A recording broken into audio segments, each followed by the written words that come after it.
Greetings viewers, Eric the Car Guy here, and I am also known as ETCG1 on this channel. And here on this channel I start things off with, hey, if it's your birthday, happy birthday, and please enjoy this digital confection that I found for you. It's just for you. Well, everybody who's watching. Anyway, happy birthday. Let's talk about what everybody's talking about right now, and that is the potential merger between Honda and Nissan. Ooh, that's a weird thing, right? I never saw that coming. I don't think the people at Honda saw that coming. I don't think the people at Nissan saw that coming. I think the only people that saw this coming were some people in the Japanese government. And let me back this up a little bit. So Honda, at least in my view, and a lot of my all of my information on this comes from a book called Honda: An American Success Story. I read it years ago. I really respect the company after reading this book. Soichiro Honda, and I hope I'm saying that correctly, was a guy who, with an 8th grade education, who taught himself how to build engines, how to make piston rings. He was an air-cooled engine guy. He was into motorcycles, that kind of thing.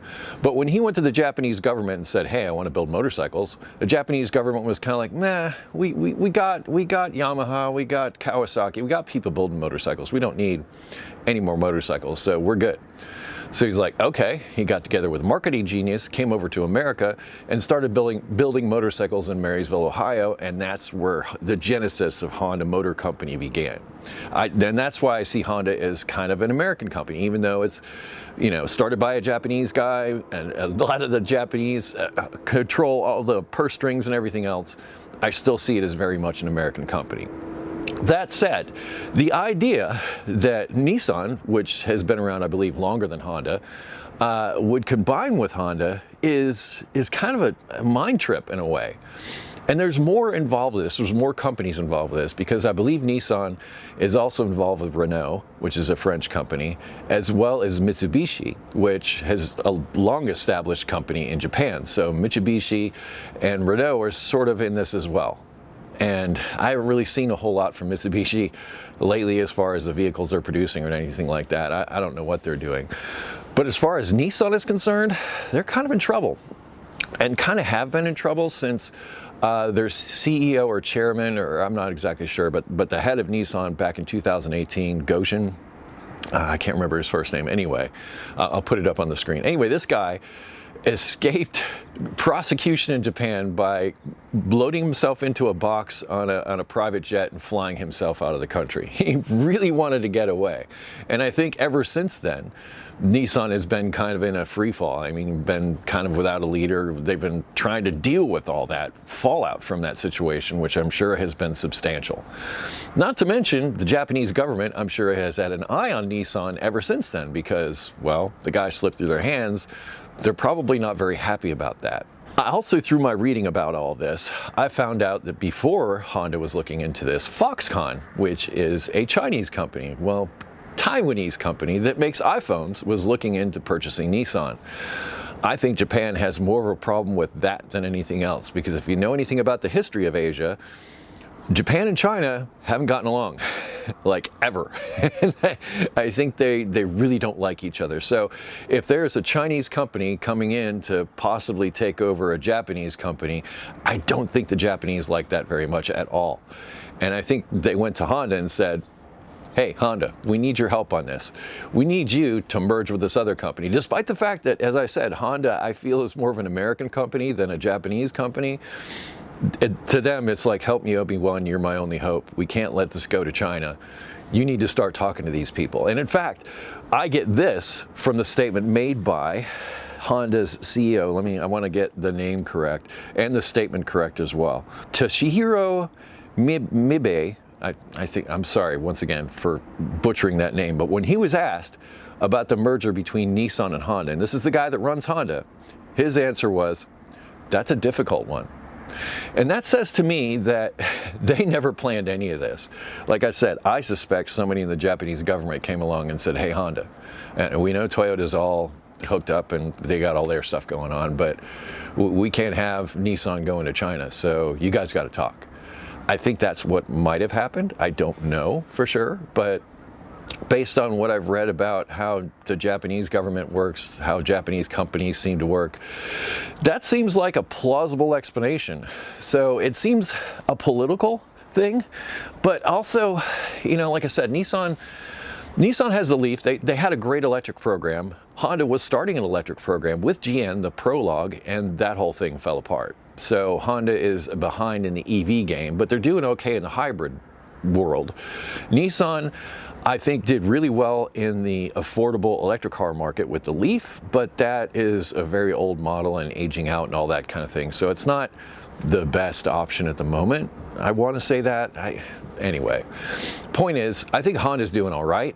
I think Nissan's in trouble, and I think Nissan's in trouble partly because their CEO skipped town back in 2018. So nobody's been driving that ship for a little bit. So it's, hard to make decisions and do things when, your CEO's on the run. Let's talk about what happens if Nissan and Honda come together.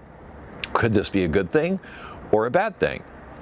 Personally, I don't like it. And I don't like it. I think Nissans are great cars. Nissan has made great cars. The Nismo program is fantastic. I mean, fantastic vehicles. Really, truly, utterly fantastic vehicles. The first car I ever worked on as a mechanic, FYI, was a Nissan 240Z. So my roots with Nissan run deep, to an extent. But ever since I've owned my first Honda, I've really been I don't want to say in love with the brand, but maybe I am. I don't know.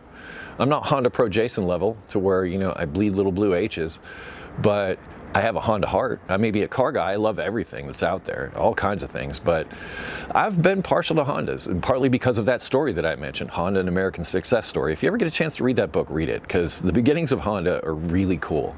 Anyway, that said, Nissan, as far as where Nissan is, as far as where my perception of Nissan is in the car market, a person buying a Nissan, I think, is a person on a budget. They're looking to meet a certain budget. They're looking for Japanese reliability, but they're not in the tax bracket or have the funds for the Toyota or the Honda.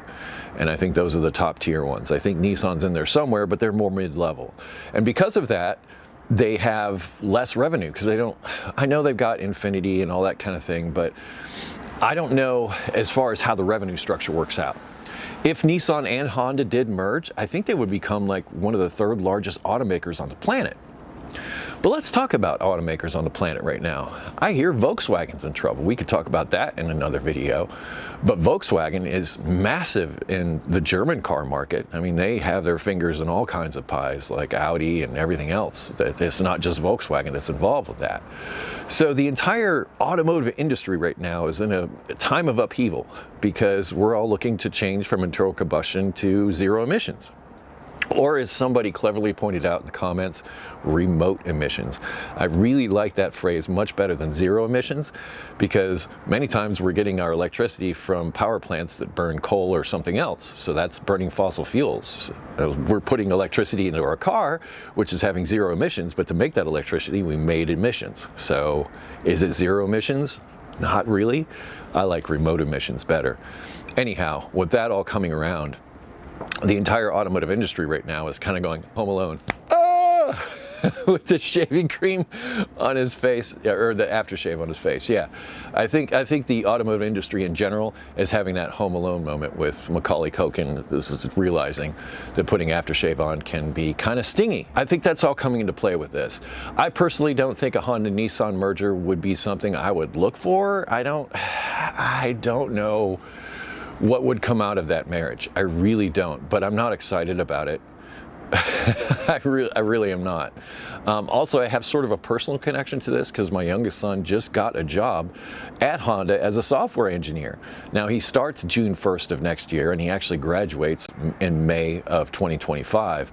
So thankfully, he got the job from his internship before all this went down, because I wonder if he'd even have that job or the opportunity to even get that job if this merger was something that was happening earlier. So kind of glad he's locked in there. But yeah, I'll have an in at Honda as far as what's happening there. Don't know how much of it I'll be able to talk about, but that being said, I do feel like I have a personal connection to all this. So let's summarize. A Honda-Nissan merger. It's something that I don't think either company is truly looking for or was into, or I think they would have a better answer than that's a tough one as far as the Honda CEO was concerned, if they were looking into doing this seriously beforehand. I really think the Japanese government is kind of like saying, hey guys, you should kiss or something. I know that's weird, but it feels weird. To me, this whole thing feels weird. But in this changing automotive world, I think that whatever companies that are out there are going to have to do whatever they can to try and survive, because if we're trying to transition to this zero emissions future, as I've stated, it's a complete retool of everything. The vehicles themselves, the way they're sold, all of it is getting turned completely upside down. So, yeah, there's a lot going on. I don't think it's, I think the world is crazy now, and this is just more of a symptom rather than the cause. How's that? As far as what would come out of a Honda-Nissan merger, I'm not sure, because they seem to have a lot of similar competing type of models. So lots of jobs will probably be lost. Lots of, well, I don't know. I really don't know. But I don't think it's something Honda and Nissan were thinking about. I think it's something that the Japanese government said, hey, I think you guys should get together and talk and maybe make a company before China takes it away.